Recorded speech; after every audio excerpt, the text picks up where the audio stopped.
Hello friends, welcome back to my channel. तो आज की इस वीडियो में मैं आप लोगों के साथ शेयर करने जा रही हूँ MPDLED सेकेंड ईयर का सॉल्व पेपर समाज शिक्षा और पाठ्यचर्या बोध यानी understanding of society education and curriculum paper number 902 का सॉल्यूशंस। तो सबसे पहले हमें दिए हैं सही विकल्प चुनकर लिखिए। तो हमारा पहला है मनुष्य की अंतर्निहित पूर्णता को अभिव्यक्त करने की शिक्षा है, ये परिभाषा दी है। तो इसमें ऑप्शन नंबर ए विवेकानंद ने, इसका ऑप्शन ये वाला करेक्ट होगा। फिर भारत में मानवाधिकार आयोग का गठन किया गया तो सन 1993 में।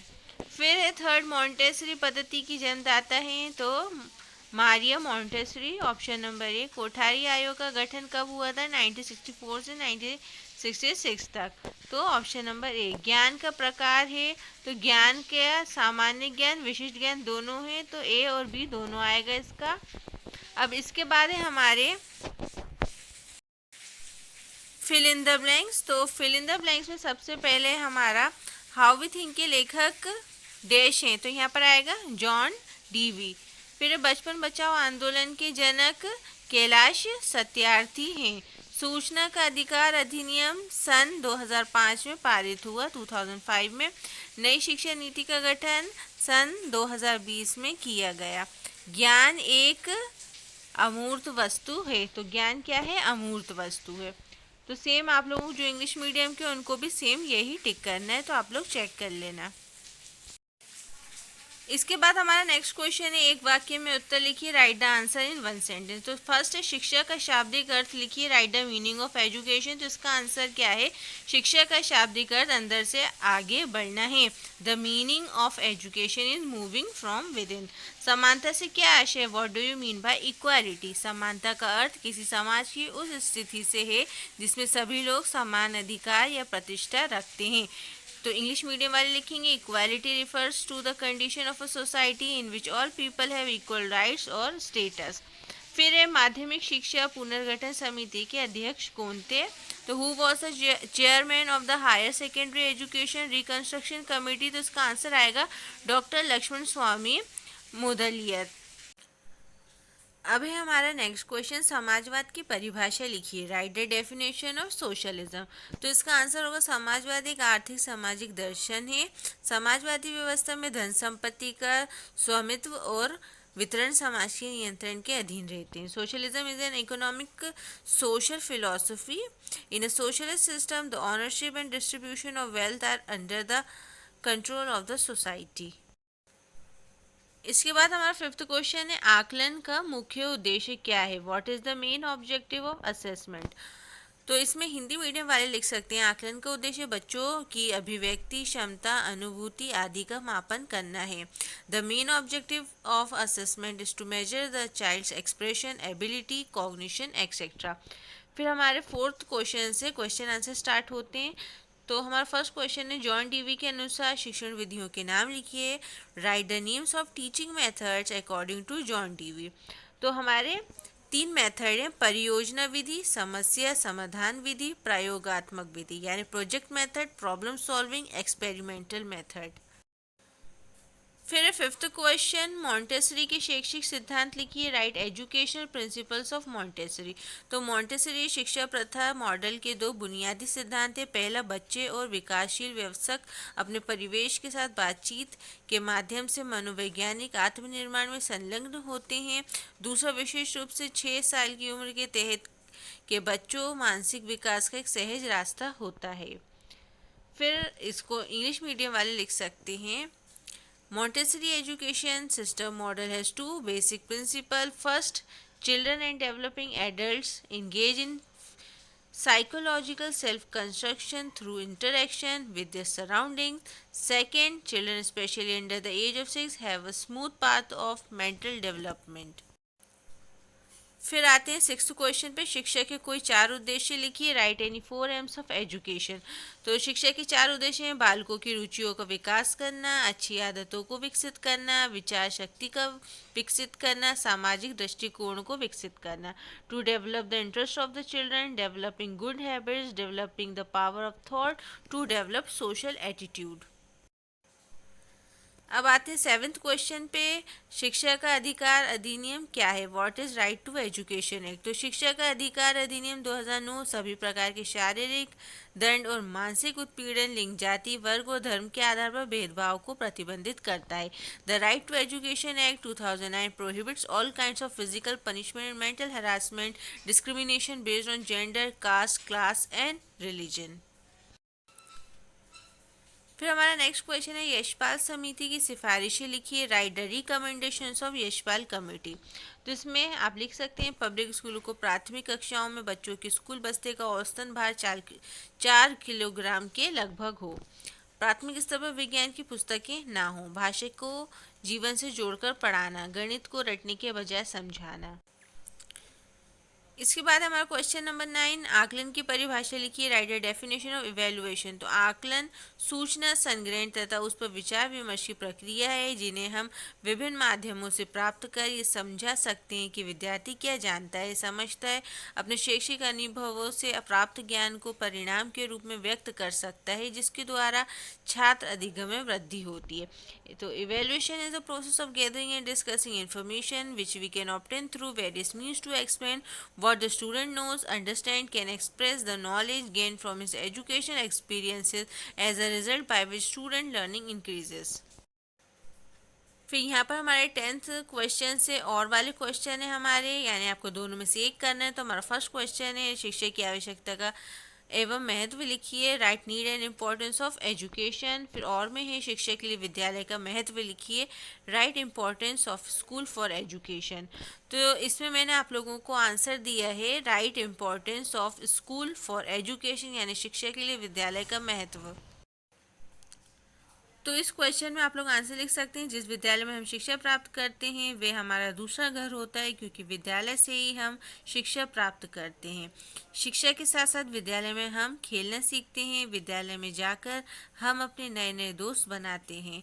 विद्यालय ही सफलता की पहली सीढ़ी होती है, जहाँ से हम एक सफल व्यक्ति बन के गुण सीखते हैं।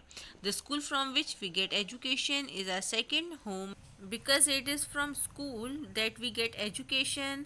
Along with education we learn to play. From school we make new friends by going to school. School is the first step to success, from where we learn the qualities to be successful person.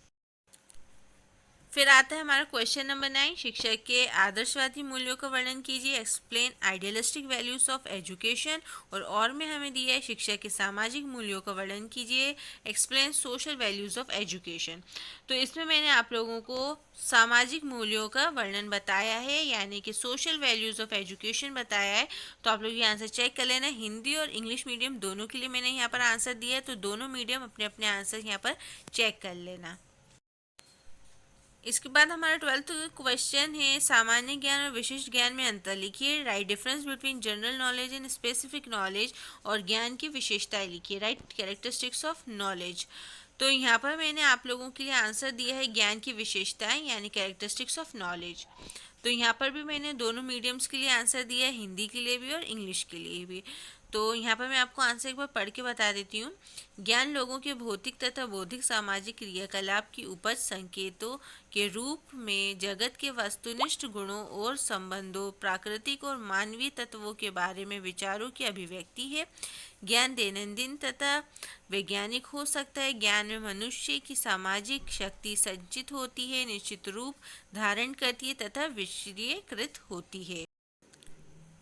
फिर से English medium वाले student लिख सकते हैं, knowledge is the product of the physical and intellectual social activity of people, the expression of ideas about the objective properties and relation of the world in the form of science, natural and human elements. Knowledge can be everyday and scientific. In knowledge, the social power of man is accumulated, takes definite form and is subjected. फिर next question है हमारा question number 13, राष्ट्रीय पाठ्यचर्या 2005 की संरचना के मुख्य लक्ष्य क्या हैं? What are the main goal of national curriculum framework 2005. और इसमें हमें और में दिया है, राष्ट्रीय पाठ्यचर्या 2005 की संरचना के महत्वपूर्ण बिंदु क्या हैं? What are the important points of national curriculum framework 2005.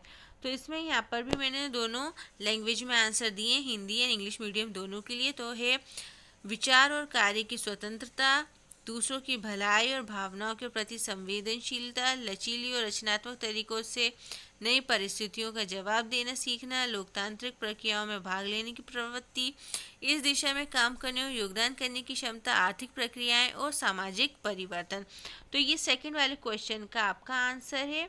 What are the important points of national curriculum framework 2005, यानी राष्ट्रीय पाठ्यचर्या 2005 की संरचना के महत्वपूर्ण बिंदु। फिर हमारा क्वेश्चन नंबर 14, महात्मा गांधी जी के शिक्षा दर्शन के सिद्धांतों का वर्णन कीजिए। Discuss principle of education philosophy of Mahatma Gandhi ji और रूसो के शिक्षा संबंधी विचारों का वर्णन कीजिए। Discuss the views of Rousseau related to education. तो इसमें मैंने यहाँ पर आप लोगों को आंसर दिया है महात्मा गांधी जी की शिक्षा दर्शन के सिद्धांतों का वर्णन। तो यहाँ पर सबसे पहले इंग्लिश मीडियम के लिए है। His philosophy incorporates craft education system. The philosophy is based on the values of non violence.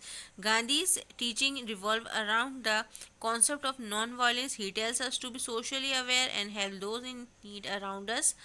Gandhi ji stresses the importance of learning and studying in our mother's tongue.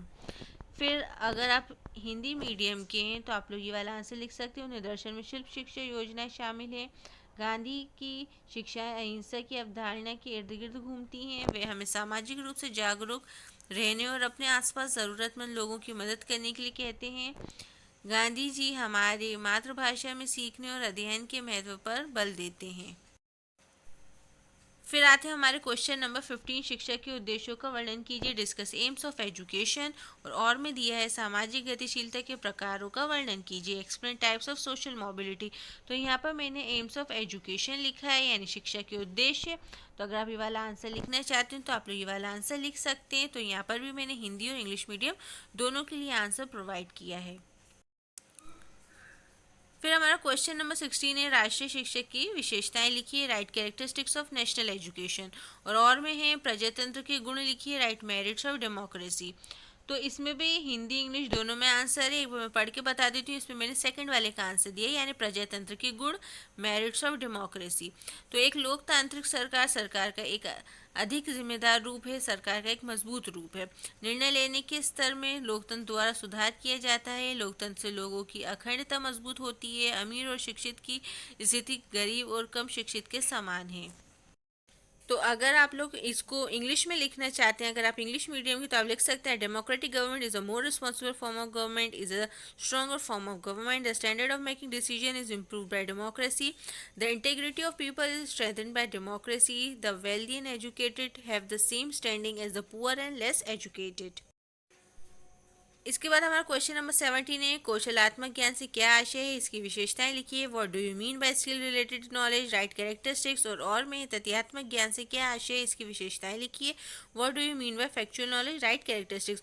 तो दोनों में से आपको जो भी अच्छा लगे तो आप लोग इसको लिख सकते हैं। अगर आपके पास बुक है या फिर आप नेट से लिख रहे हैं या सर्च करके लिख रहे हैं तो आप ये आंसर कहीं से भी देख के लिख सकते हैं। इसके बाद हमारा क्वेश्चन नंबर 18 है, शिक्षा के क्षेत्र में गिजुभाई बधेका का योगदान का वर्णन कीजिए। Discuss the contribution of Gijubhai Badheka in the field of education. और इसके और में हमें दिया है शिक्षा के क्षेत्र में रविन्द्रनाथ टैगोर के योगदान का वर्णन कीजिए। Discuss the contribution of Rabindranath Tagore in the field of education.